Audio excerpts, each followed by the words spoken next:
Bem-vindos de volta. Eu sou o Hugo Rafael Soares, serei hoje o seu mediador. Esse é o nosso episódio de número 3 do podcast Acesso para Quem. E hoje temos uma convidada muito especial, Eliária Andrade, e também temos aqui a nossa coordenadora da Clínica de Direitos Humanos da Unesp Franca, Thaís Pascoal. Quando eu era adolescente, os livros me salvaram do desespero. Isso me convenceu que a cultura é o mais alto dos valores. Essa é uma frase de Simone de Beauvoir. A cultura é então a lente por meio da qual enxergamos o mundo, uma experiência coletiva, compartilhada por uma sociedade ou por determinado grupo. O Brasil é uma nação multirracial e pluriétnica. Tamanha sua riqueza em diversidade, é melhor dizer então, múltiplos Brasis. Para melhor compreender a diversidade como característica intrínseca do ser humano, tem-se o conceito polissêmico de multiculturalismo, que compreende o pluralismo cultural, uma crítica à cultura do colonizador, à uniformização da cultura. Para garantir a diversidade cultural como um direito humano, é necessária a justiça social aos grupos minorizados, e a mobilização social é uma forma de reconhecimento institucional e fomento de políticas públicas. Para colorir esse cenário com experiência ímpar no assunto, temos hoje o prazer de receber Eliária Andrade, uma notável fotojornalista que irá muito gentilmente compartilhar algumas de suas histórias conosco. Boa tarde a todos e todas, boa tarde, Eliária, boa tarde, Hugo. Quero agradecer a Eliária por estar aqui com a gente nesse bate-papo, vai ser super legal poder contar aí com a sua experiência. Eu vou fazer uma breve apresentação da Eliária, pessoal, para vocês verem quantas coisas interessantes e impactantes, né, ela tem para compartilhar com a gente. A Eliária Andrade, então, é jornalista formada pela Fundação Casper Libero e pós-graduada em Globalização e Cultura pela Fundação Escola de Sociologia e Política de São Paulo. Repórter fotográfica há mais de 30 anos, com passagens pelos jornais Diário Popular, Diário de São Paulo e Jornal O Globo, atualmente freelancer. Participou do projeto As Donas da Bola, onde produziram um livro e uma exposição que ficou por 2 meses no Centro Cultural Vergueiro em 2014 e hoje faz parte do acervo digital do Museu do Futebol. Participou do projeto Se Me Vejo, Me Veem, sobre a violência contra a mulher, onde realizaram uma exposição em Paraty no período de novembro de 2015 a janeiro de 2016. Também participou de várias exposições, retratos no fotojornalismo e fotoretrospectivas, da Artfoc São Paulo. No momento, além do trabalho freelancer, tem produzido alguns trabalhos autorais, como a documentação do bloco Afro e Lu, Obá de Mim, e a documentação de Festa de Iemanjá. Em 2021, participou da produção executiva do FIP, Festival de Imagens Periféricas, do Bora Fotografia, Oficinas e Saberes, e foi uma das vencedoras do prêmio do Festival Fotofins 2021, com a série Séries Invisíveis, realizada na cidade de Guariba, São Paulo, entre 2006 e 2013, onde procurou retratar a altivez, alegria e doçura de uma classe trabalhadora, onde a maioria são pessoas pretas com pouco acesso aos estudos e ficando invisíveis diante da sociedade. Em 2023, idealizou a mostra Afeto e Memória, contemplada pelo edital da terceira edição de apoio à cultura negra pela Secretaria Municipal de Cultura da cidade de São Paulo, onde produziu a exposição Afeto e Memória. Em 2024, circulou a exposição Afeto e Memória pela cidade de Campinas, Praia Grande e Santos, com apoio da Lei Paulo Gustavo. Eliária, muito obrigado mais uma vez. É um prazer para o nosso podcast Acesso para Quem, hoje que está no formato videocast também, recebê-la, ainda que à distância. Muito obrigado por você ter prontamente atendido o nosso chamado. O nosso podcast investiga pessoas e situações, histórias que tratam de acesso à justiça, à mobilização social do direito, como as políticas públicas são criadas e como elas impactam os grupos vulneráveis. Então, muito obrigado, Eliária. Eu faço das palavras da professora Thais Pascoal as minhas. É um prazer tê-la conosco. E, sem mais delongas, então, vamos começar nossa conversa com você. Você está bem? Como você está? Eu estou bem. Gostaria de agradecer o convite por estar aqui nesse programa, tá? Eu também gostaria de me descrever para as pessoas que não têm acesso visual, tá? Eu sou uma mulher negra de cabelo afro, eu estou vestindo uma camisa colorida com cores preta, salmão, laranja, rosa, tá? É muito importante a gente autodescrever para as pessoas, porque tem pessoas que têm algumas deficiências visuais, e aí, durante o meu processo do projeto Afeto e Memória, eu comecei a aprender algumas coisas, a lidar com outras minorias que não são só as pessoas da cultura afro, tá? Então, quer dizer, a gente tem restrições na sociedade com as pessoas da cultura afro, temos restrições com as pessoas que têm deficiências visuais, deficiências auditivas e outros tipos de deficiências afins. Todos os diferentes acabam sendo marginalizados pela sociedade. Muito bacana, muito legal essa sua autodescrição. É muito importante, né, Eliária? Vou acompanhar aqui e fazer minha autodescrição também. Eu sou um homem caucasiano, de 30 e poucos anos. Eu estou usando óculos, tenho barba e estou com um cardigan verde. E atrás de mim tem uma prateleira com livros e objetos pessoais. Olá, também vou fazer minha autodescrição. Eu sou a Thaís, eu sou uma mulher branca, meus cabelos são pretos, mais ou menos curtos, um pouquinho na altura assim do ombro. Eu estou vestindo uma camisa bem estampada, tem verde, tem rosa, tem marrom. Estou num escritório com vários papéis, livros, um quadro lá atrás, com algumas crianças no cajueiro, e algumas plantas também que estão aqui atrás de mim. Legal, gostei, muito importante isso. Quadro do J. Borges, vale dizer, né? Vamos dar a titularidade a quem merece. Bom, obrigada. Então, Eliara, já começamos aí com uma questão tão relevante, né? Mas eu queria entender um pouquinho melhor para a gente começar essa conversa. Como que surgiu a sua paixão pela fotografia? Olha, eu comecei a fotografar em 1980. Na realidade, eu queria ser jornalista, né? Eu queria ser jornalista e estava terminando ali o ensino médio. Também descobri a fotografia durante o curso de jornalismo. Eu já fotografava, mas não fotografava de maneira tão intensa. E quando eu me formei, eu já tinha feito vários cursos de fotografia e não via assim o meu trabalho como uma fotojornalista. Tanto que o meu primeiro emprego foi com texto, nem foi como fotojornalista. Mas ao passar do tempo, você percebe que assim o fotojornalista ele atinge todas as editorias. Ele o trabalho dele não é repetitivo. Se você trabalhar na editoria de cultura, você só vai ficar falando sobre culturas. Na editoria de economia, só sobre economia, cidades sobre cidades, esporte sobre esportes. E na fotografia, não. Na fotografia, você passa pela cultura, pela política, pelo esporte. Sabe, você acaba circulando por todas as áreas. Apesar que eu trabalhei muito tempo no jornal fotografando política e futebol, tá? Fotografei por futebol por muitos anos e política por muitos anos também, nos últimos anos. Tanto que, assim, até quando eu saí do jornal, assim, não quero mais ficar fotografando futebol. Chega, já deu. Entendeu? Então, assim, isso Legal. aconteceu nos idos dos anos 80, né? A fotografia ainda era preto e branco, filme. Então, eu passo por todo o processo, né? Filme preto e branco, aí entra no jornal filme colorido, começa as primeiras câmeras digitais, até chegar na atualidade hoje, que todo mundo praticamente tem uma câmera digital e muitas pessoas nem sabem o que é um filme negativo.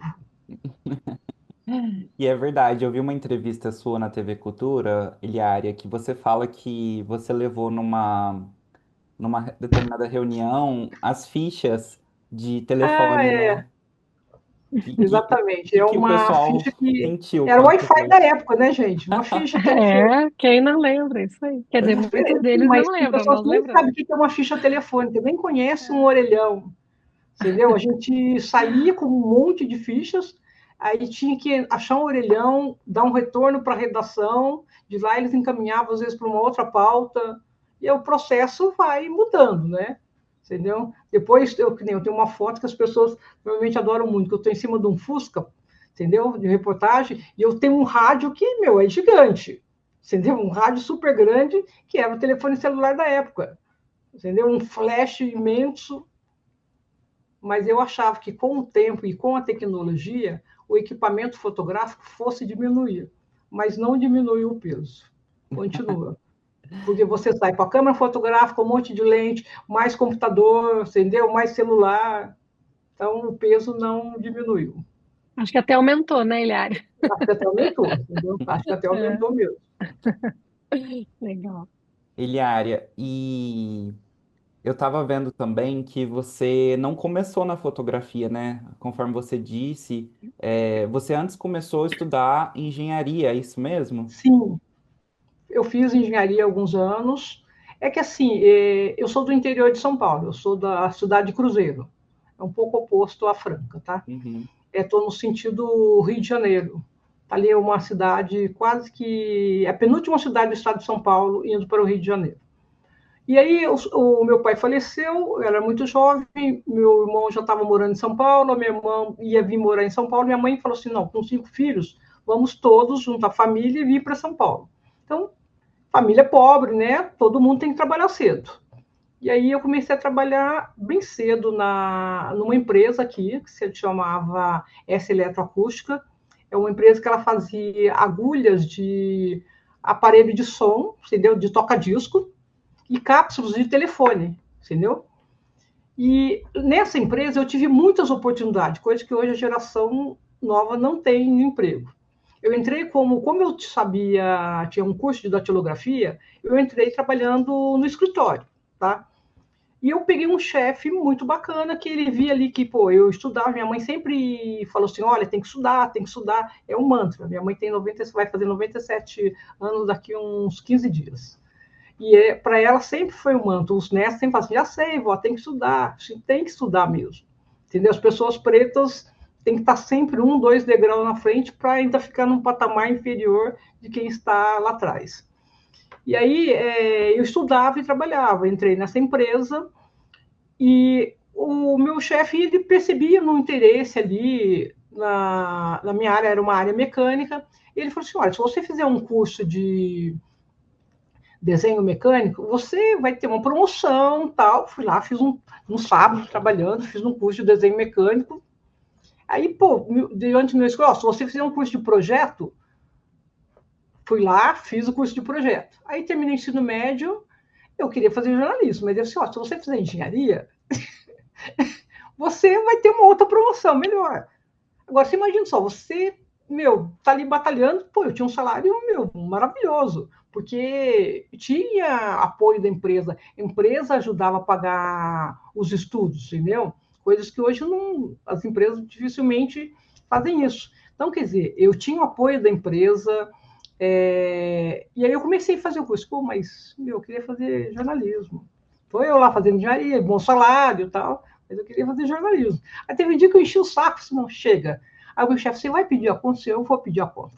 Eu juntei uma grana, eu vou começar tudo de novo, entendeu?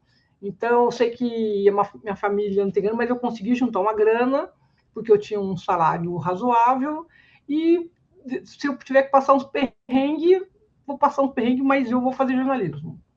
E aí eu saí da faculdade e fui fazer jornalismo, entendeu? E aí virou, sabe, fotografia. E eu vejo que, assim, apesar de eu ter mais de 30 anos de carreira no fotojornalismo, e para uma mulher preta, que é muito difícil estar no mercado, sabe, assim, dá para contar nos dedos as mulheres pretas da minha geração, muito poucas pessoas pretas tinham no mercado. Eu encerrei, assim, eu saí, terminei o ciclo no jornalismo, e eu ainda continuo fotografando e trabalhando com fotografia. muitas pessoas que, tipo assim, aposentam, eu vou fazer outra coisa porque a minha área não dá, não consigo emprego.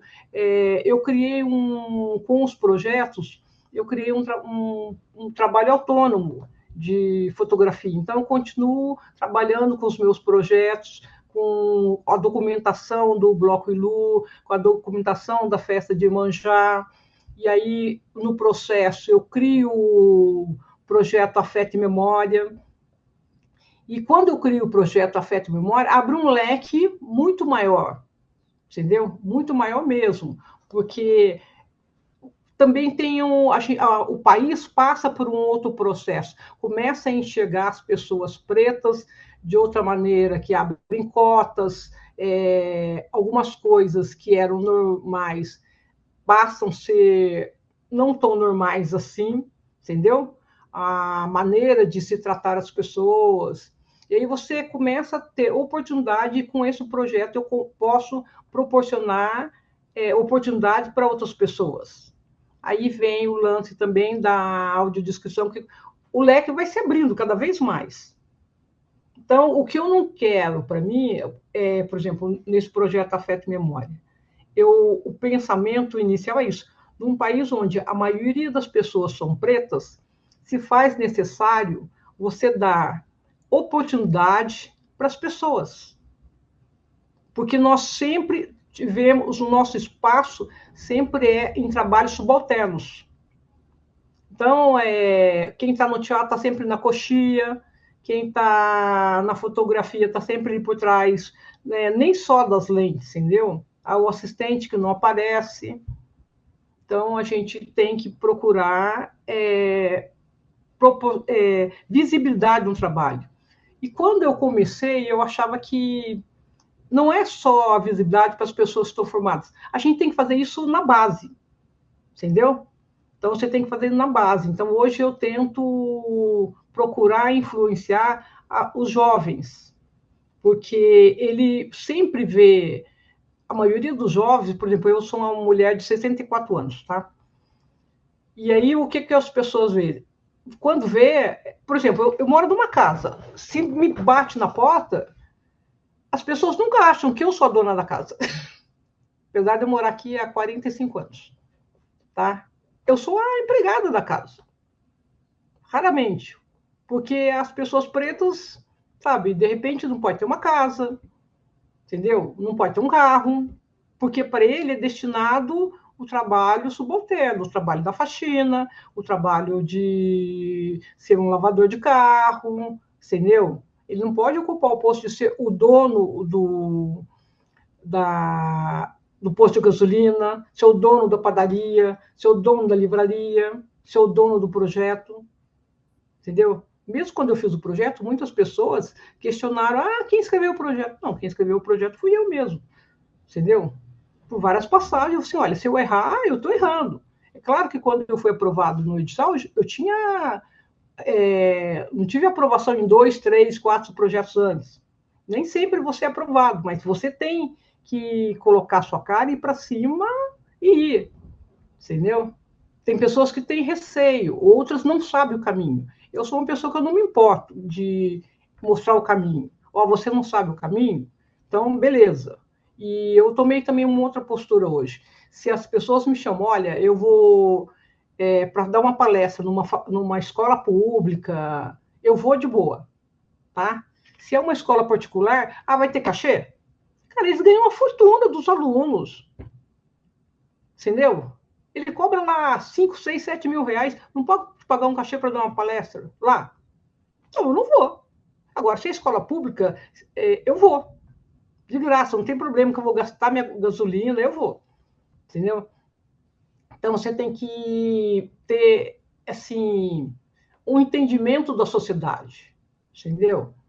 Por exemplo, nos meus projetos, eu sempre procuro ter a distribuição gratuita do catálogo, do livro. Porque as pessoas pobres não têm dinheiro para comprar livro, cara. Então, você tem que distribuir. Para ele chegar em casa, o aluno que chega em casa, ele mostra para o pai e para a mãe, e ele fala assim, nossa, é possível. entendeu? Porque sempre o pai vira e fala assim, você vai ser um ator? Vamos dar um exemplo no cara ator. Mas você vai ser ator? O ator passa fome, sabe? Você tem que ser outra coisa, tem que pagar a conta.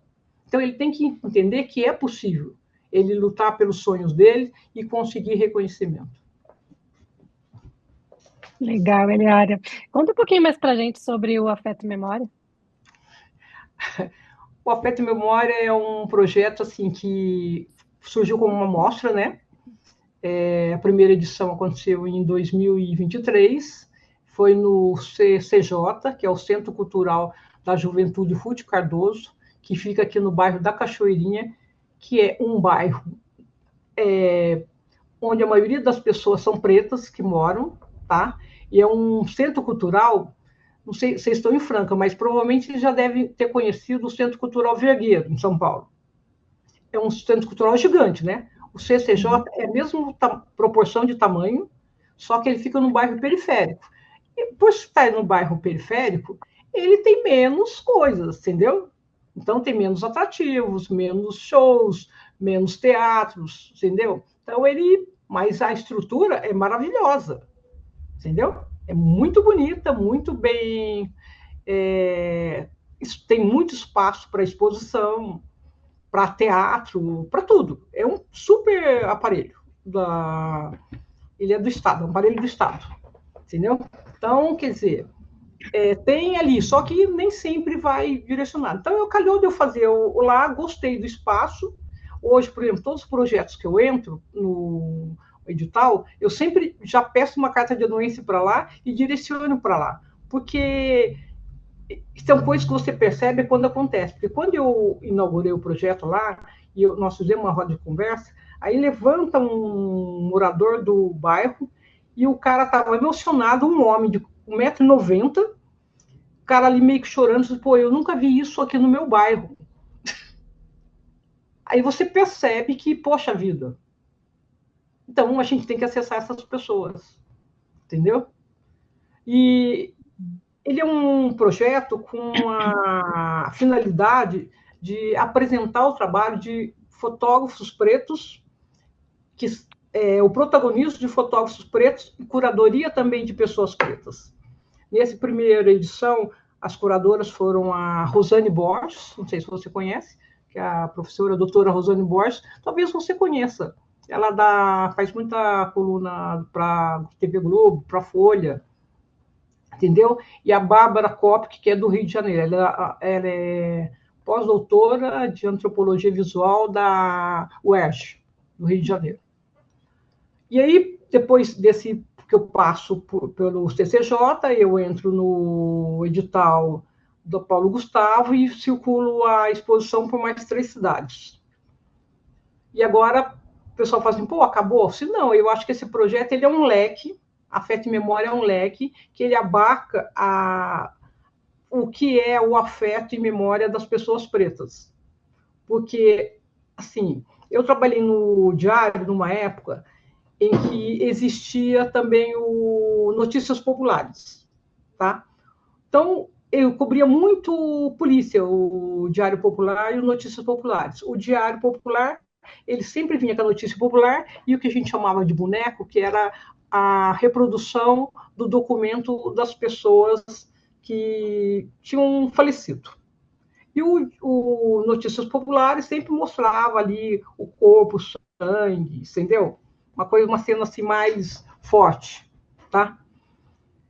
Essa sempre foi a imagem das pessoas pretas, um corpo estendido no chão, entendeu?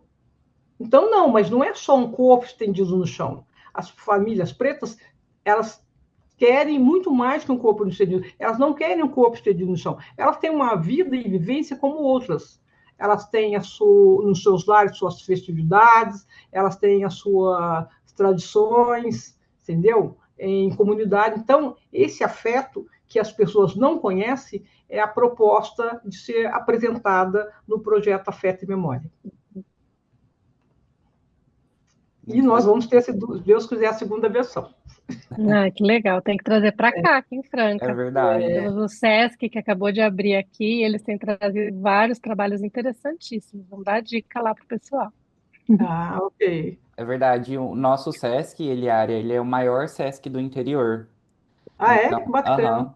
Então, ele foi Eu ainda não recém-inaugurado. consegui o caminho de entrar no Sesc ainda, entendeu? Eu É, ainda vou conseguir um dia. opa, vamos tentar aí. Tivemos agora a exposição do Abdias aqui, porque ele é de Ah, que Franca, né? legal. Então foi bem É. legal. Uhum. Muito bacana. Eliare, e como as pessoas são retratadas na mídia, nos jornais, nos grandes, nas entrevistas, nos canais de notícia, isso impacta muito, né? Como as pessoas são vistas, e eu achei muito interessante essa transição que você trouxe entre como as pessoas negras são retratadas naquele momento apenas como um- uma figura da marginalização, e você traz essas pessoas como realmente sujeitos de direito, como pessoas com uma vivência que vale a pena ser contada, com uma história que vale a pena ser relatada. Eu achei muito interessante como você trouxe essa transição. E eu também fiquei sabendo que é um fato curioso que você fotografou na época da Copa, né? Uma freira negra no projeto As Donas da Bola. Você pode falar pra gente sobre como que foi essa experiência? Como que o futebol entrou na sua vida, a questão da freira, a questão dela ser negra. Achei que tem muitas camadas essa história. Você pode contar pra gente? Posso. Então, assim, esse projeto Os Donos da Bola, ele foi um projeto que ele surgiu em Paraty, no Festival de Fotografia em Paraty. Tinha uma reunião lá de vários fotógrafos, eu não estava naquele momento, tá? Fui convidada depois a participar, porque são 11 mulheres, tá? Porque como surgiu o projeto Donas Bolas? Numa conversa de baile em Paraty, no Festival de Fotografia, porque ia acontecer a Copa do Mundo aqui no Brasil. E aí as meninas acham, pô, os homens estão fazendo algumas coisas, nós não vamos fazer nada? Aí, pô, vamos, né? Pô, a gente tem pessoas que fotografam, a Eliara fotografa para o Globo, a Marlene também fotografava, a Zaratini fotografava, a Ana Carolina Fernandes. Aí me convidaram. E o que nós decidimos? Nós decidimos fechamos em 11 mulheres, porque um time de futebol são 11 pessoas, tá? Então, são 11 mulheres que nós íamos fotografar, cada um escolher a sua pauta, fotografaríamos mulheres jogando futebol. Então, ou seja, eram mulheres fotografando mulheres. Não era um projeto com uma característica de pessoas pretas em si, mas que seriam a identidade feminina, o gênero feminino, entendeu? Então, eram mulheres fotografando mulheres. E aí, um escolhe, não sei o que, a Ana Carolina foi para Manaus, lá para Amapá, fora, outros foram atrás dos indígenas, e cada um ficou ali, né? Pô, e o que eu vou fazer tal? Aí eu tinha visto uma reportagem com o Ronaldo, tá? Eu estava assistindo no Corinthians, chegou uma freira e o Itaquerão estava sendo construído ainda. Estava em construção o Itaquerão. E tinha um time de futebol do Hospital Santa Marcelina que sempre usava lá o espaço do Corinthians para fazer um joguinho. E esse time tinha duas freiras. Assim, opa, peraí, é uma coisa diferente. E o legal não é só porque elas eram freiras, porque elas jogavam de roupa de freira, de solidel e tudo mais. Então, quer dizer, poxa, é super personagem diferenciado, entendeu? Aí eu disse, não, então vou atrás. Aí a freira que eu tinha visto no Corinthians, ela tinha sido transferida para o Rio de Janeiro, não estava mais aqui, ela não estava mais jogando futebol, só estava participando de maratona, entendeu? Disse, bom, então, mas vamos atrás. E aí ela pegou, entrou, me deu um outro contato, me deu contato do Hospital Santa Marcelina.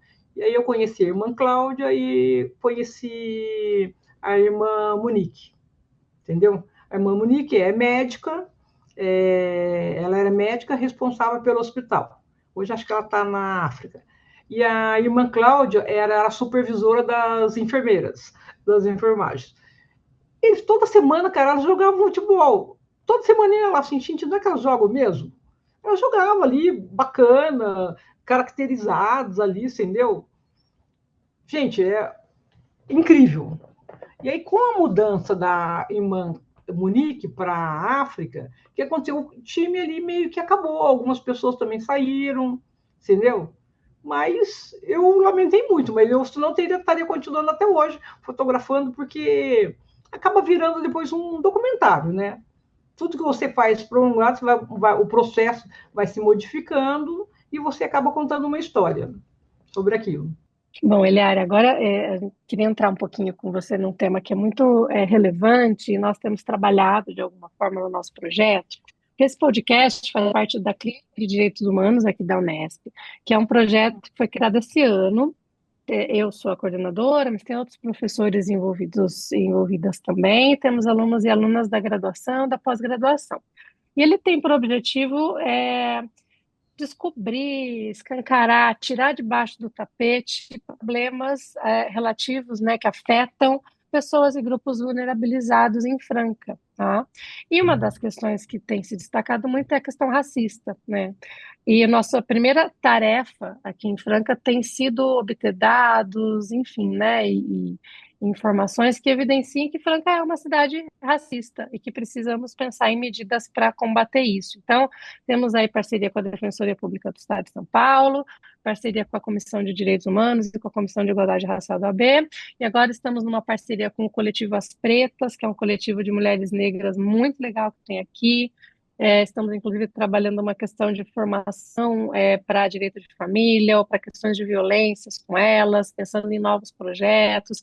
Fizemos também agora uma parceria com o Pensar Negro, até por uma demanda que eles nos trouxeram mesmo, que é um grupo de estudantes negros aqui da Unesp, que trabalham no letramento racial. Então, eles estão trazendo o letramento racial para dentro da nossa clínica. Fizemos uma discussão agora. Na próxima, vamos discutir o Pacto da Branquitude, né? Aquela obra da Cida Bento tão importante. Enfim, estamos aí com essas frentes todas, com o Du, que é um dos líderes do movimento negro aqui, ligado ao hip hop, né? Para tentar aí trabalhar essas questões. E uma questão que tem aparecido muito fortemente é a questão do racismo religioso, né? Que está diretamente ligada a isso, né?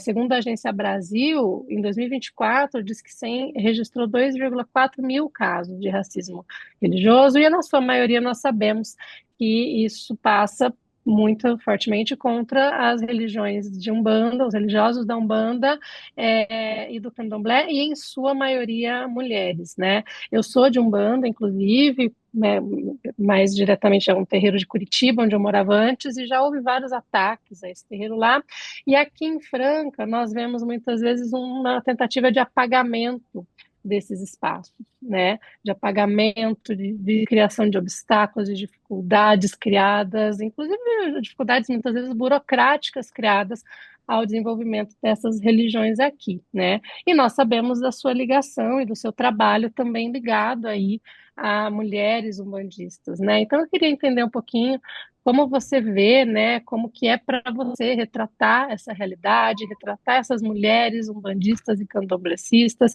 e como você acha que o seu trabalho pode ajudar a trabalhar, a superar esses obstáculos, essas dificuldades, essas barreiras todas que são criadas dessas pessoas e ao desenvolvimento dessas religiões.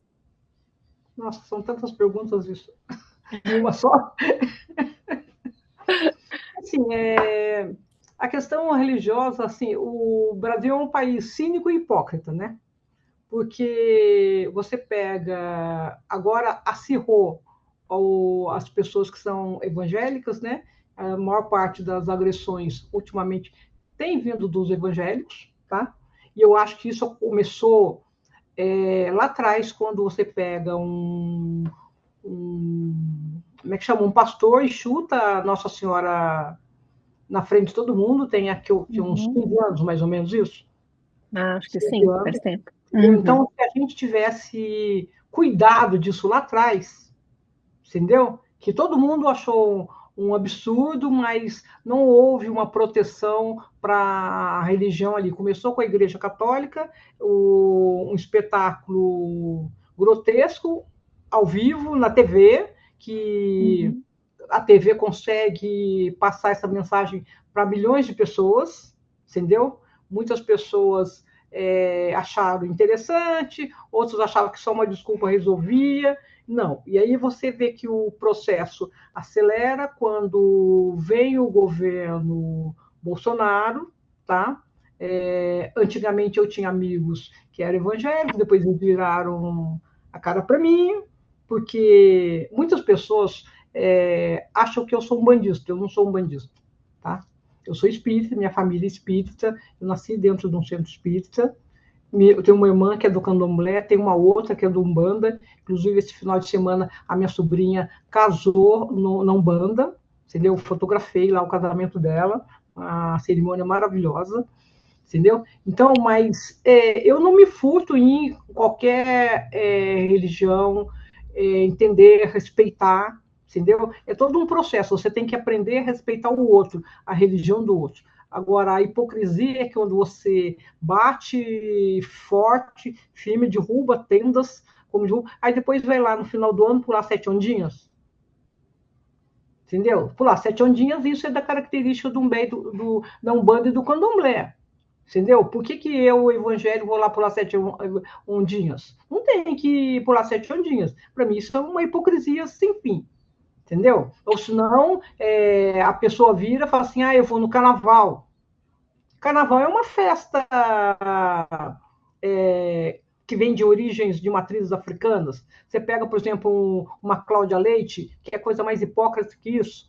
Cláudia Leite, que fez a vida dela ali, então no carnaval é legal, eu vou pôr Jesus ali, vou trocar música, tirar Iemanjá e vou pôr Jesus ali. Então, para mim, é uma hipocrisia que vale pela grana, importa a grana. Quer dizer, então, se eu puder tirar a grana das pessoas pretas, eu vou poder tirar, mas eu vou poder chutar a sua religiosidade, entendeu? Então, para mim, se passa por aí pela hipocrisia e pela grana, porque as pessoas não são religiosas. Porque, independente do seu Deus, do seu credo, do seu orixá, do que for, da mensagem que você quer receber, você tem que respeitar o outro. Passa-se pelo respeito. Então, você respeita para você ser respeitado. Então, é só para mim que serve o respeito? E isso acontece também com as pessoas pretas, entendeu? Então, eu estou numa fila e o cara quer passar na minha frente porque eu sou uma mulher preta? Ou porque é uma idosa preta que está ali? Mas eu tenho só uma coisa, sabe? Esses dias mesmo eu estava na fila do supermercado, aí vem a mulher lá e aí eu tenho só um objeto, mas eu também só tenho um, entendeu? Então, tudo bem, vai ficar aí. O racismo, ele exacerbou quando ele era camuflado. Não é que ele exacerbou, ele sempre existiu, tá? Eu sempre dizia o seguinte, antes de escancarar as portas, que assim, a mulher preta que está assim mais ou menos bem vestida, se ela é magra, ela é negrinha. Se ela é gorda, ela é negona. Sempre foi assim, tá? E passava pela mulata, sabe? Que é horrível. Você quer pior denominação? A mula. Ninguém quer ser chamado assim. E eu sempre rebati o seguinte: se você. Eu estava mais ou menos. Se eu estava, por exemplo, representando o Globo, aquela morena, aquela mulata. Não, cara, depois das 6 horas é boa noite. Não existe isso. Eu sou uma mulher preta. Eu não sou mulata, eu não sou morena. Eu sou uma mulher preta mesmo, entendeu? Então eu sempre me apresento como uma mulher preta, sabe? Estou longe de ser morena. Como é que eu sou morena? Olha a minha cor. Morena é você, entendeu? Aí, se eu estou representando uma empresa grande ou se eu estou bem vestida, eu passo a ser morena. E assim você pega todo esse racismo, você transporta também para a religiosidade, entendeu? Se carrega mais. Se a pessoa vem com os seus trajes, com os seus fios de contas, eles acham que não tem que ser respeitado. E passa a querer respeitar quando tem a festa de Iemanjá. Então, quando chega 2 de fevereiro, o pessoal faz excursão e vai para Salvador pular suas ondas, jogar suas flores, vale. Ou vai para a Praia Grande nos 2 primeiros finais de semana de dezembro, que tem as festas de Iemanjá na Praia Grande, aí vale. Entendeu? Então, quer dizer, é uma hipocrisia. Entendeu? E eu tava olhando aqui, na verdade, esse episódio do bispo Sérgio von Helder, que deu um chute na padroeira do Brasil em 1995, né? Isso foi então há 30 anos atrás, né? 30 anos, Então, eu chutei 15 e 30.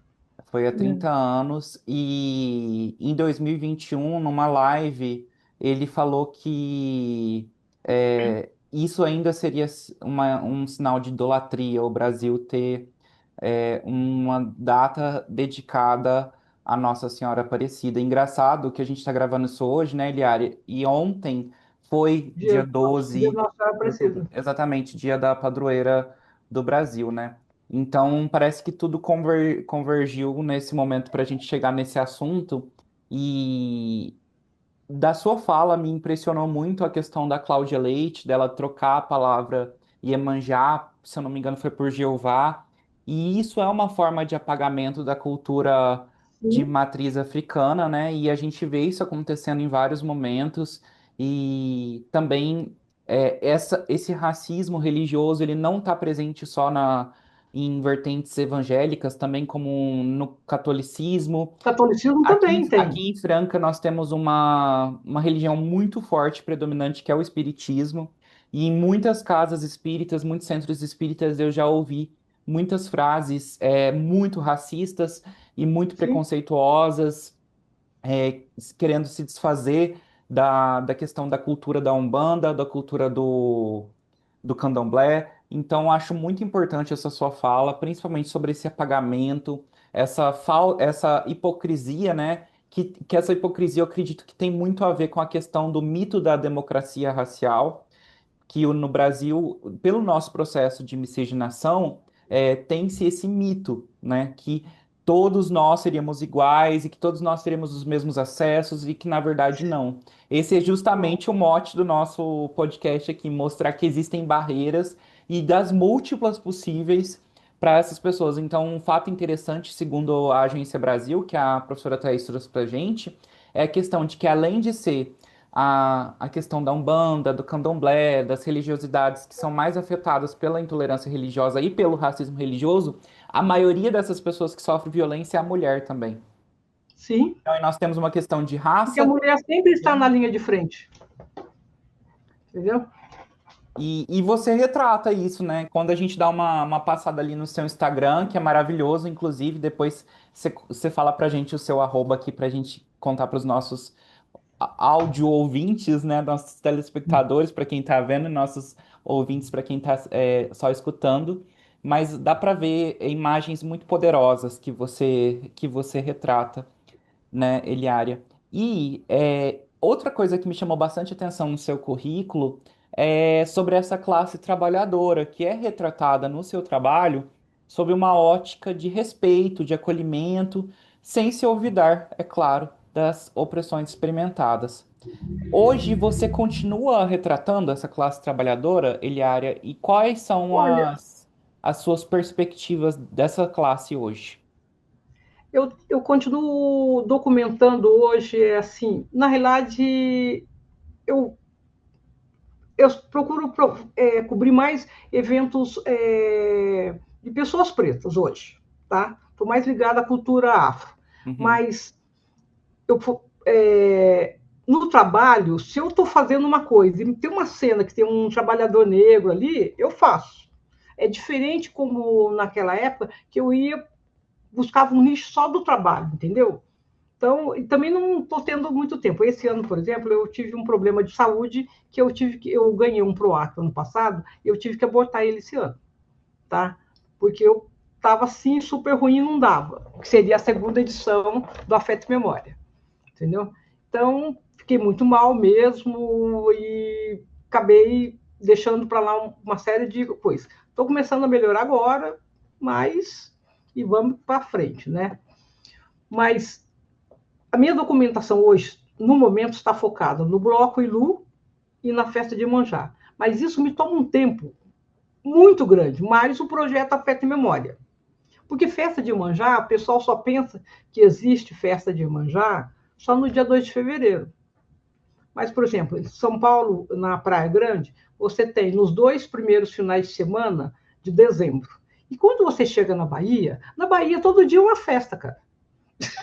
Você tem dia 2, dia 3, dia 4, dia 5, sabe? Cada praia faz uma festa e faz num dia para não concorrer com o dia 2. Então, por exemplo, você tem a grande festa, que é dia 2 de fevereiro, que para mim hoje nem é a melhor festa de Iemanjá, tá? Mas a dia 3, que é em Itaparica, é maravilhosa, é belíssima. Então, se eu estou lá dia 2, eu já vou dia 3 para Itaparica. Entendeu? Então, você... Aí eu lembro que teve um ano que eu fiquei, acho que até tipo dia 15 lá. E aí, eu falei assim, não, agora eu não vou... Eu deixei a câmera do hotel, não vou nem levar a câmera fotográfica, que agora chega. Cara, eu chego, tava uma praia longe toda a vida, fora, e não é que tinha uma festa de Iemanjá? Pô, fiz umas fotos de celular ali, mas era uma festa gigante. Então você não pode esquecer a câmera nunca, você tem que levar, ela vai levar tudo quanto é canto. Você entendeu? Incrível, cara. Todo dia tem uma festa na Bahia. O meu sonho de consumo é passar ali um ano na Bahia. Não consigo, mas ficou um ano retratando. Entendeu? É uma documentação infinda. Se você vai ali para a região do Recôncavo, Cachoeira, diz que a festa de Cachoeira é muito linda. Eu não consegui fazer a festa de Cachoeira ainda de Manjá, entendeu? Então, não tem jeito. Acaba fazendo muita coisa. É difícil. E a vida segue, né? Legal, Ilhaga. Você sabe que essa tua fala me lembra um livro que eu amo, que é da Alexandra Coelho, que é uma antropóloga portuguesa, que Hum. escreve muito sobre o Brasil. Ela tem Terra Brasília, enfim, alguns livros bem famosos aqui no Brasil. E em um determinado momento, o Caetano Veloso foi no lançamento de um livro dela, que falava do Rio, falava de São Paulo, né? Ela passava temporadas aqui, e aí ela vira para ele, e aí, né, Caetano, gostou? Ele fala, gostei, mas falta a Bahia. Pois ela resolve, então, passar um tempo na Bahia, e ela faz um livro que eu amo, que se chama Cinco Voltas na Bahia e um Beijo em Caetano Veloso. E nesse livro ela só fala da Bahia, e ela passou períodos enormes aqui, e ela conta, inclusive, da experiência dela no Opoa-Fonjá, o terreiro da Mãe Estela, Hum. lá em Salvador. É um livro incrível que mostra bem isso, né? A Bahia 5 vezes e ainda faltou coisa, né? Porque É, muita realmente coisa. A Bahia é é a muita cultura coisa. pulsa ali, é lindo demais. Porque assim, você tem a Bahia, o litoral, você tem a Bahia, você tem o sertão da Bahia, Uhum. sabe? A Uhum. quantidade de culturas que eles têm ali é infinda, entendeu? Uhum. É muito rico, território rico. Legal, muito legal. Dizem agora, né, os economistas dizem que a Bahia será um estado muito rico, né? Seria pelo que professam, seria o novo São Paulo, né? Uhum. Uhum. Espero, torço para que isso aconteça. Ah, eu também, adoro a Bahia. Muito legal. E, Eliane, acho que para a gente já se encaminhando para o final, vou te fazer uma última pergunta e depois o Hugo acho que vai trazer mais algumas questões para o fechamento. Porque uma grande questão que nós temos trabalhado aqui, que é, a gente olha muito para a perspectiva do acesso à justiça, né? Que, na verdade, trata de proteger direitos, né? Como que as pessoas conseguem proteger, buscar meios, qualquer meio, de buscar proteção aos seus direitos, né? Mas isso muitas vezes é dificultado por esse apagamento das vivências das pessoas, né? Então, quando a gente olha, por exemplo, para pessoas em situação de rua, a gente tem uma dificuldade muito grande das narrativas, das autonarrativas, né? Até a Vitória Telóleo, uma mestranda que faz parte da clínica, está pesquisando isso na dissertação dela, né?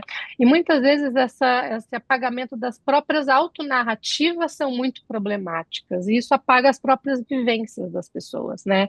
E as políticas são construídas assim, a partir desse olhar do outro, a partir daquilo que as instituições retratam acerca dessas pessoas, né? Então, nós vemos no seu trabalho uma preocupação muito grande em destacar essas vivências, né? Em dar voz, em mostrar a vivência dessas pessoas que muitas vezes são apagadas pelo poder público, pela mídia, né?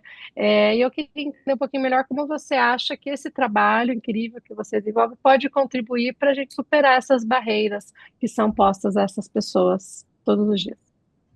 Olha, eu gostaria que ele tocasse alguém, né? Entendeu? A gente nunca sabe quem, entendeu? Porque eu acho assim que o processo passa pela base, né? A pessoa precisa de acesso à informação, a pessoa precisa de comida. Não adianta só você falar assim, não, vou dar escola.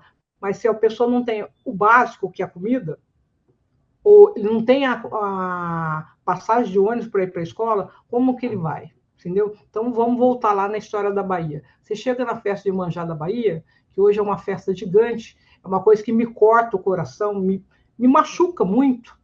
E aí estão lá. Você tem aqueles festejos, sabe? Para quem vem de turismo, você chega, tá lá, aquele monte de barracas. E aí, só que, por exemplo, as pessoas que estão trabalhando ao redor, que 90% das pessoas são pessoas pretas, e estão as crianças ali dormindo embaixo da banca, que eles estão 3 dias antes lá, sabe? Isso aí é uma coisa assim.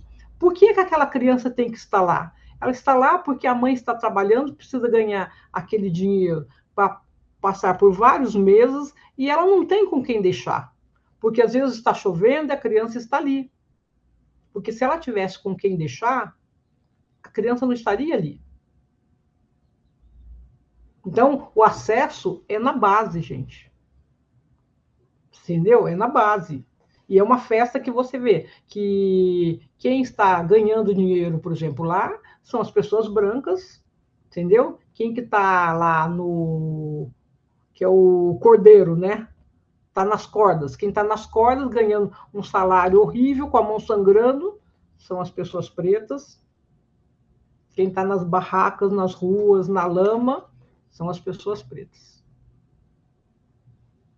Eliária, Então, eu acho que tem que ser na base. eu estudo acesso e permanência de pessoas com deficiência na rede pública de ensino.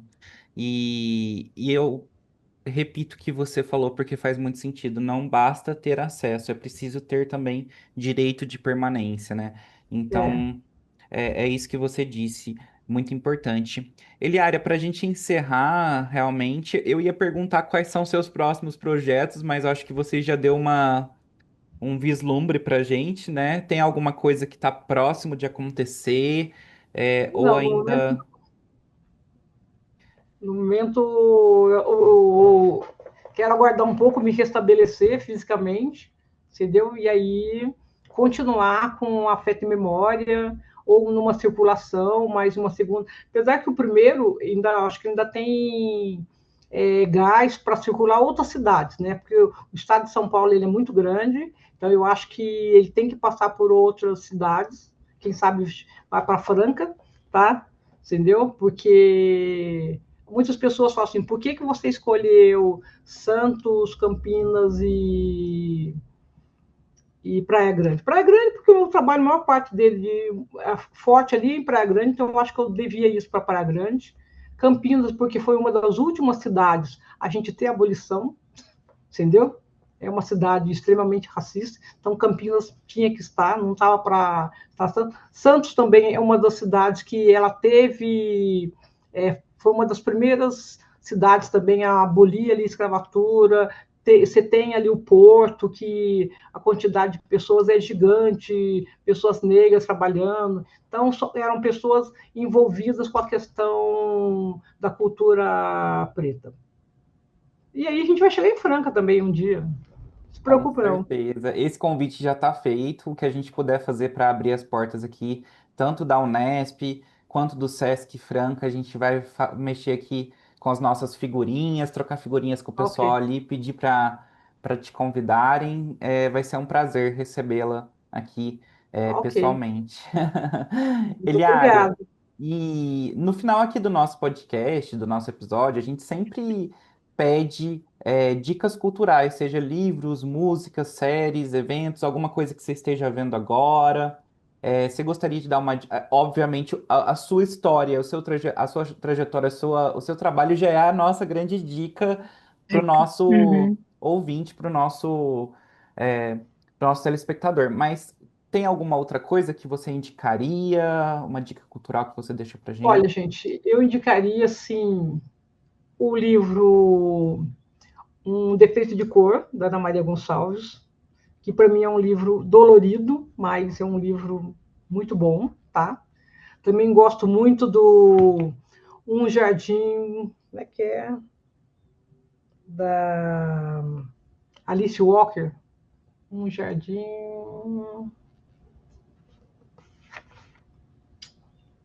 Eu vou lembrar daqui a pouco, tá? Mas de filmes, eu acho que assim, são filmes que antigos, mas que mexem muito comigo ali, Em Busca dos Jardins das Nossas Mães, Isso. tá? Em Busca dos Jardins das Nossas Mães, da Alice Walker. Se tiver acesso para ver um livro de fotografia, o catálogo do IMS, que ele é recente, da Zanelli Murroli. É maravilhoso, tá? É muito bonito mesmo, entendeu? Não é barato para quem comprar, mas provavelmente vai cair em algumas bibliotecas, entendeu? E aí as pessoas vão ter a oportunidade de ver esse catálogo. Agora, filmes assim, eu recomendo dois filmes que não são filmes recentes, são filmes já mais antigos. Um que é o Django, tá? Porque, cara, se você vê Django e você não conseguir entender nada de Django, esquece. Entendeu? Você esquece. E o outro são 12 anos de escravidão. Vai doer a Desse alma? filme Vai é doer bom. a alma. Mas, É entendeu? necessário, né? É necessário. Posso indicar dois também, Hugo? Claro. Viveram muitas coisas à mente. Já indiquei o da Alexandra, que eu não estava pensando em indicar, mas fica aí a dica para quem quiser conhecer um pouco mais da Bahia sob esse olhar que ela traz. Mas eu quero indicar principalmente dois documentários. Um que se chama Estrela Azul, que é um documentário sobre a mãe Estela de Oxós. E é interessante porque fizeram uma estátua da mãe Estela, muito linda lá em Salvador, e ela foi é, violentada, né, É. recentemente. Isso foi muito grave o que fizeram com a estátua da Mãe Stella, porque a Mãe Stella é uma referência, ela tem uma história incrível, né? É uma Então, forma de quem quiser. apagamento, né? Querem apagar. Totalmente, violência mesmo, né? É um absurdo, né? Então fica a dica aí para conhecer melhor a história dessa mulher maravilhosa. E eu Tenho Fé, que é um documentário recente, mais ou menos, né? Mas sobre racismo religioso, que eu acho que foi um tema muito importante que passou aqui por nós. Lembrei até do samba enredo da Grande Rio, com uma das falas da Eliária, né? Naquele ano retrasado, acho que foi. Não, foi no 2020, no ano da pandemia. Eu respeito o seu amém, você respeita o meu axé, né? Que foi É. um samba enredo, um desfile muito lindo que a Grande Rio fez. É isso. Hilário, eu quero te agradecer demais, né? Como eu Obrigada. disse, aqui nos bastidores, dá vontade de ficar a tarde toda conversando com você. Eu espero do fundo do coração que a gente consiga te trazer aqui para Franca, porque a gente tem aí um evento anual que a gente faz pela nossa clínica. Começamos esse ano, né? Mas, enfim, começamos e deu muito certo, né? E quem sabe nós não conseguimos combinar aí uma vinda sua para esse evento, né? Para expor o seu trabalho, ou até para outras frentes aqui. E por hora eu quero te agradecer demais, porque eu imagino aí quanta demanda você tem e como, né, as pessoas querem falar com você e ter conseguido aí que você falasse um pouquinho com a gente, porque para esse tema que é tão importante, tão especial para o nosso projeto, eu te agradeço demais por isso. Muito obrigado. Bom, só tenho a agradecer, Eliária, pelo seu tempo, pela sua história, pelo seu Obrigado. trabalho. Você é uma pessoa incrível. Com certeza conquistou a gente aqui com a sua fala, com a sua história. E também desejamos um pleno retorno da Estabelecimento. sua saúde, que você esteja muito Uhum. bem e que você ainda tenha muitos anos de trabalho, que possa levar a Sim, muitas com pessoas o certeza. seu trabalho. Muito obrigado. Obrigado, Eliara. Quer falar mais alguma coisa aqui no nosso encerramento? Não, eu acho que foi muito boa a participação, gostei muito da atenção, entendeu? De vocês. E é isso, Muito tá bom? obrigado. Então, muito Obrigado por você. obrigado, professora Thais. Ficamos por aqui. Obrigada, Hugo, a você também. Ficamos por aqui, então, e até o nosso próximo episódio. Tchau, tchau, pessoal. Tchau, tchau. Tchau, Obrigado. tchau. Até logo.